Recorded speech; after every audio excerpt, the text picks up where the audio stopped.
Hai guys, kembali lagi bersama saya Wisnu di Aksara Film. Setelah beberapa hari vakum bikin konten, dan sekarang saatnya kita melanjutkan jadwal sesuai postingan di komunitas. Karena di kolom komentar ada orang dengan akhlak not found yang meminta saya melanjutkan sequel dari Scream. Karena jika tidak, saya bisa ditabok oleh orang ini. Ini dia orangnya, Fuck. Oke, tanpa berlama-lama lagi, inilah Scream 2.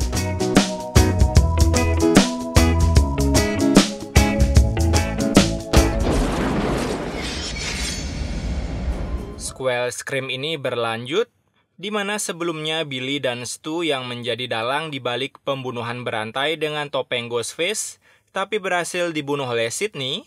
Kini peristiwa itu viral dan dijadikan sebuah film dengan judul Step.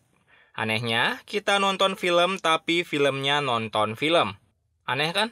Peminat Step pun sangat banyak, tapi kita berfokus dengan sepasang kekasih bernama Maureen dan Phil yang datang ke bioskop untuk menonton film Step itu. Di mana di dalam bioskop banyak sekali orang-orang yang memakai kostum Ghostface sambil membawa pisau. Ya, walaupun pisau itu adalah pisau plastik. Singkat cerita, film Step pun dimulai.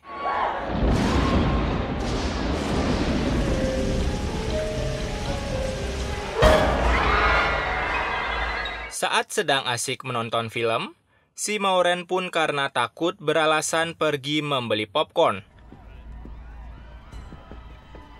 Medium popcorn, no butter, and a small Diet Pepsi. Dia pun kemudian dikejutkan oleh Phil dengan kostum Ghostface yang saat itu kebetulan ingin pergi ke kamar mandi, sementara Maureen balik ke teater sendirian. Ketika di kamar mandi, Phil pun mendengar suara-suara dari toilet sebelahnya, dan tiba-tiba wajah Phil pun langsung ditusuk oleh Ghostface sampai akhirnya dia mati. Setelah membunuh Phil, Ghostface pun datang ke tempat Maureen dengan menggunakan pakaian Phil. Kemudian Maureen pun tak sengaja memeluk badan Phil karena ketakutan, dan ia sungguh terkejut melihat darah di badannya. Seketika Ghostface pun langsung menyerang Maureen, tapi orang-orang di sana nggak memperdulikannya karena menganggap itu hanya bercandaan. Sampai akhirnya Maureen ditikam sebanyak 6 kali dan pada akhirnya ia mati di atas panggung teater. Lantas orang-orang di sana pun langsung terheran-heran dan inilah Scream 2. Kemudian di sebuah asrama kampus, kita bertemu lagi dengan Sydney, di mana ia selalu diteror oleh orang-orang iseng yang menyamar sebagai Ghostface. Lalu ia pun mendengar berita di TV yang meliput Keaton tanpa bat yang dibebaskan setelah sekian lama di penjara. Sedikit mengingatkan, dulu di Scream 1, Keaton ini dituduh membunuh ibu dari Sydney. Lanjut, kemudian siaran TV itu pun beralih ke berita pembunuhan Maureen dan Phil saat menonton Step. Karena melihat berita itulah, Sydney yang awalnya nggak takut diteror sekarang menjadi cemas mendengar Ghostface benar-benar muncul lagi. Di sebuah kelas film, ada Randy yang sekarang mengambil jurusan perfilman yang saat itu sedang berdebat dengan temannya bernama Mickey tentang kejadian pembunuhan saat teater film Step. Kemudian, Sydney pun datang ke sana menemui Randy dan membahas peristiwa pembunuhan di teater itu. Tokoh baru pun muncul lagi di sini bernama Derek, pacar dari Sydney, di mana si Derek ini khawatir karena mengetahui Ghostface muncul lagi. Di sisi lain, ada si wartawan barbar siapa lagi kalau bukan Gil yang menemui kameramen barunya bernama Joel. Selang beberapa saat ia pun didatangi oleh ibu-ibu bernama Debbie Salt yang sangat ngefans dengan Gil setelah membaca buku buatan Gil tentang Ghostface. Kemudian, di sebuah pidato dari kepolisian bernama Louis, si Gil pun memberi pertanyaan apakah Ghostface akan muncul lagi. Tapi Louis menjawab dengan berkata bisa saja kejadian itu hanya sebuah kebetulan. Pidato itu pun dilihat oleh Sydney dan yang lainnya dari kejauhan. Lalu di saat yang bersamaan, Sydney pun tak sengaja melihat Dewey Teman lamanya yang di film Scream 1 selalu menjaganya, di mana alasan Dwi jauh-jauh datang ke sana karena khawatir mendengar si Ghostface telah muncul lagi. Setelah selesai bercakap-cakap, lalu datanglah si wartawan barbar ke sana mengajak musuh Sydney yaitu Keaton tidak pakai bat, di mana si Gale ini malah meliput Sydney setelah salah menuduh orang tentang pembunuhan ibunya. Selang beberapa menit, Gale pun bertemu dengan Dwi di sana. Tapi Dwi sama sekali nggak terbujuk rayuan manis Gale setelah mengetahui Gale menerbitkan buku tentang Ghostface. Dan ia menjadikan Dwi sebagai tokoh terlemah di buku itu. Kemudian di malam harinya, di sebuah gedung OBZ, ada seorang wanita bernama Sissy Cooper yang mendapatkan telepon dari Ghostface. Tapi ia malah mengira itu adalah temannya yang bernama Ted. Dan setelah mendengar sebuah ancaman di telepon itu, Sissy pun mulai ketakutan dan baru sadar kalau itu bukan Ted. Ia pun langsung keluar dari gedung itu dan berniat meminta bantuan ke security kampus. Tapi karena sinyal wifi-nya nggak sampai, dengan terpaksa Sissy harus masuk ke dalam lagi untuk menelpon. Lalu tiba-tiba di dalam muncul temannya bernama Downey, yang padahal di belakang mereka Ghostface sudah menyelinap masuk. Kemudian, sesaat Downey pergi dari gedung itu, tiba-tiba muncullah Ghostface yang langsung mengejar Sissy ke lantai atas. Dan setelah terjebak di atas, Sissy pun langsung ditikam dan langsung dilempar ke bawah oleh Ghostface. Dan dipastikan Sissy pasti modar. Di malam yang sama, ada Sydney dan Haley yang datang ke sebuah party di kampusnya. Dan awalnya party itu berjalan baik-baik saja, seperti bercerita satu sama lain dan menenggak sedikit bir. Tapi tiba-tiba sebuah kabar yang nggak mengenakan pun datang, di mana kabar itu mengenai Sissy yang ditemukan mati di gedung OBZ. Hal itu pun membuat party langsung bubar. Dan Sydney mulai ketakutan mengetahui Ghostface sudah berkeliaran di kampusnya. Lalu, saat Sydney mengambil jaketnya ke dalam, sebuah telepon pun berdering dan telepon itu ternyata dari Ghostface. Di mana secara tiba-tiba, Ghostface pun langsung muncul dan berusaha menyerang Sydney. Beruntung Derek pun datang dan malah masuk ke dalam mencari si Ghostface. Selang beberapa saat, Derek pun ditemukan terluka oleh Dwi yang juga datang ke sana. Setelah itu, Derek pun langsung dibawa ke ruang perawatan dan diinterogasi oleh polisi mengenai ceritanya yang dengan berani masuk ke dalam mencari Ghostface. Kemudian di kantor polisi, Gale bertanya-tanya kenapa korban dari Ghostface mempunyai nama yang sama seperti pembunuhan yang dilakukan Billy Loomis sebelumnya. Lalu, karena ancaman dari Ghostface itu, kini Sydney dikawal oleh 2 detektif kemanapun ia pergi. Bahkan Sydney pun menyuruh Derek untuk menjauh darinya karena nggak mau ia terlibat terlalu jauh. Di sisi lain, ada Dwi yang bertemu dengan Randy. Mereka berdua saling berbincang dan bertanya-tanya siapa sebenarnya di balik topeng Ghostface. Randy pun dengan ngaco menjawab kalau bisa saja pelaku itu adalah Gale. Karena saat ini kebetulan Gale ingin membuat buku baru dan bisa saja mengambil tema dari kejadian ini. Sementara itu, Sydney yang datang ke tempat teater kampus karena ia mendapatkan job sebagai pemeran dalam sebuah teater yang dibuat oleh kakek ini yang bernama Gus. Singkat cerita, teater itu pun dimulai di mana para pemerannya menggunakan topeng layaknya kerajaan Romawi kuno. Kecuali Sydney yang menjadi tokoh utama bernama Cassandra. Awalnya teater ini berjalan mulus, tapi tiba-tiba saja ada salah satu pemeran menggunakan topeng Ghostface dan mencoba menyerang Sydney. Namun karena saking banyaknya pemain menggunakan topeng, Sydney jadi kebingungan menghindari Ghostface. Dan akhirnya Ghostface itu tiba-tiba menghilang tepat saat Gus menyuruh untuk menyetop teater itu. Karena kejadian ini, kini Sydney pun mencurigai Derek. Karena setelah Ghostface menghilang, ia selalu tiba-tiba datang ke tempat Sydney. Yang padahal, sudah jelas-jelas sebelumnya Sydney menyuruh Derek untuk menjauh darinya.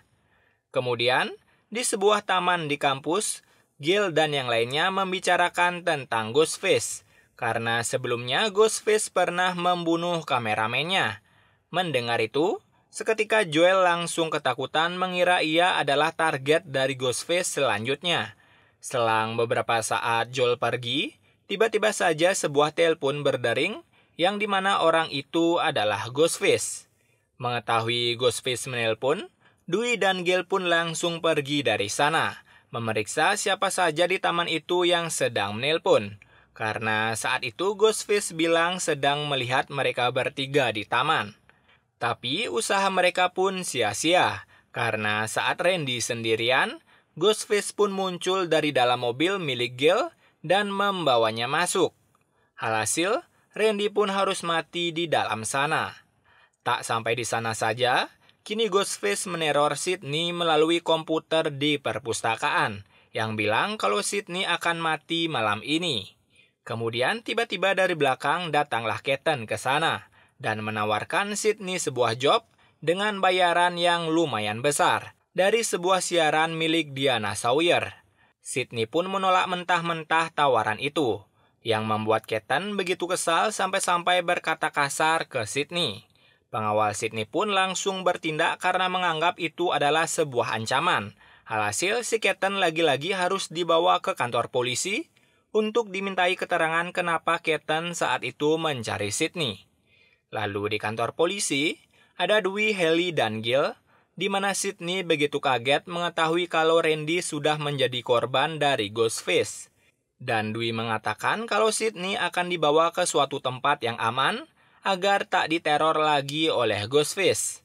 Kemudian, saat Gil keluar dari kantor polisi, ia dihampiri oleh Joel yang bilang kalau dia resign dari pekerjaannya sebagai kameramen.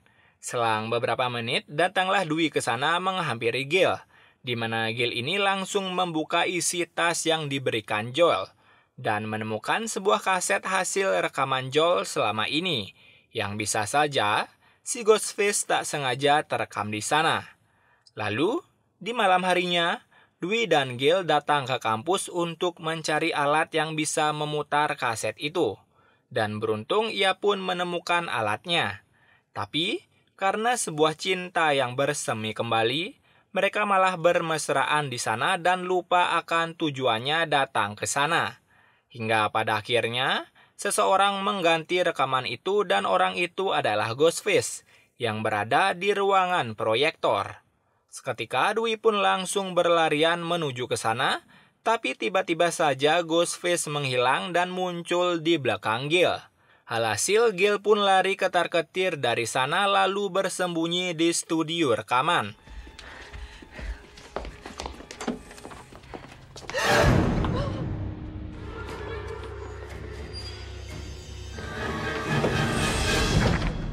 Kemudian dari luar ruangan, Dewey pun melihat Gil yang sedang bersembunyi. Tapi naas, Dewey dari belakang langsung ditikam oleh Ghostface. Dan kejadian itu pun dilihat oleh Gil karena tepat di depan matanya.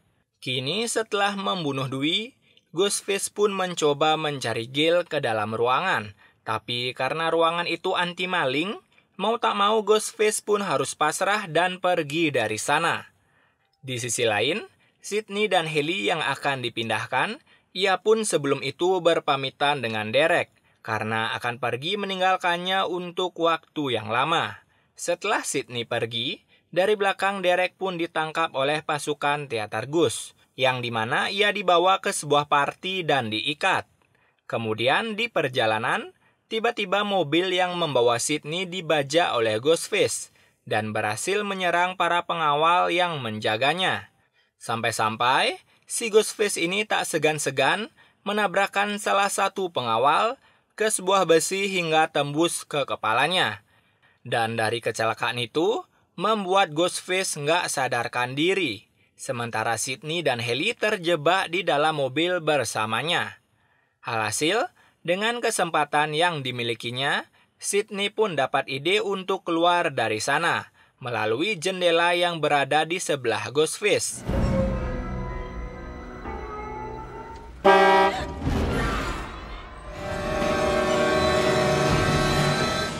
Lalu disusul dengan Haley yang mau tak mau harus mengikuti cara Sydney, walaupun ia sangat takut kalau tiba-tiba Ghostface itu terbangun.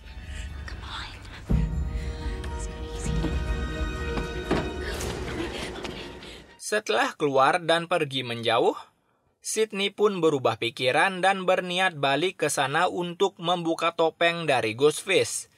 Setelah ia kembali, ia sungguh terkejut melihat Ghostface yang sudah menghilang, di mana tiba-tiba si Ghostface malah muncul di belakang Heli dan langsung menikamnya hingga Heli tewas. Sementara Sydney langsung lari dari sana. Di sisi lain, Gil yang keluar bertemu dengan Keaton dengan tangan penuh darah. Ia pun langsung mengira Keaton lah pelakunya dan meminta bantuan ke Debbie Salt yang kebetulan berada di luar. Lalu di sebuah ruangan teater, di mana Sydney ternyata masuk ke sana berniat meminta bantuan ke Gus. Tapi ia tak menemukan siapa-siapa di sana. Tiba-tiba ada seseorang yang menutup dinding panggung, sehingga Sydney pun terjebak di dalamnya.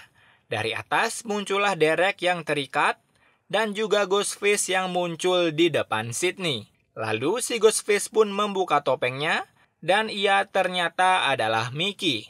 Di mana si Mickey ini bilang kalau Derek adalah salah satu dari Ghostface, sehingga membuat Sydney ragu membuka ikatan tangan Derek.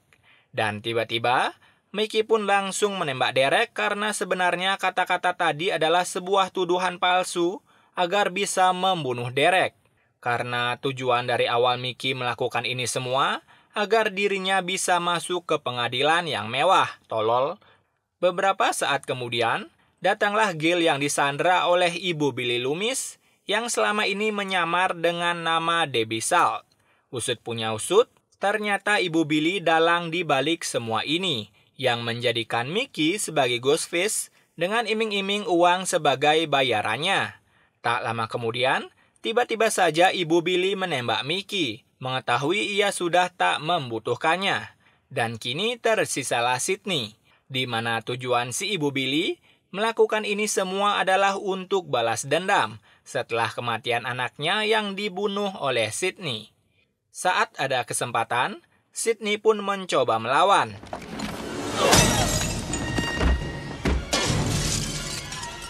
Dengan menjatuhkan semua peralatan teater agar menimpa Ibu Billy. Dan tentu saja cara itu pun membuat Ibu Billy begitu ketar-ketir dalam menghadapi Sydney.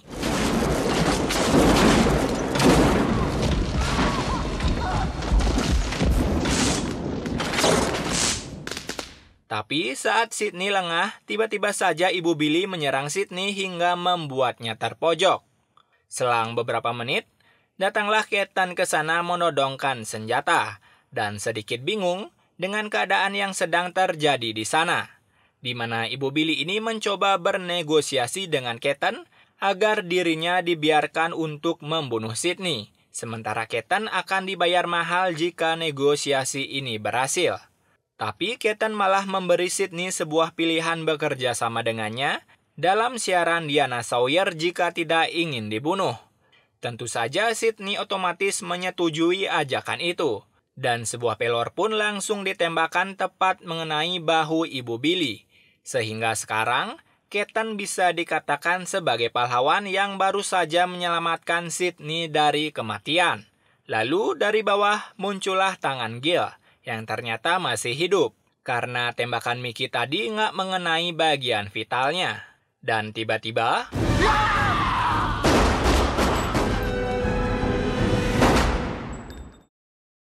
Keesokan harinya, polisi pun membersihkan tempat TKP, di mana ternyata Dewey masih hidup setelah dicucuk oleh Ghostface sebelumnya.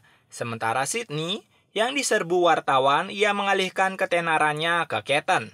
Karena ya memang Keaton adalah orang yang sangat suka akan ketenaran. Dan film pun berakhir.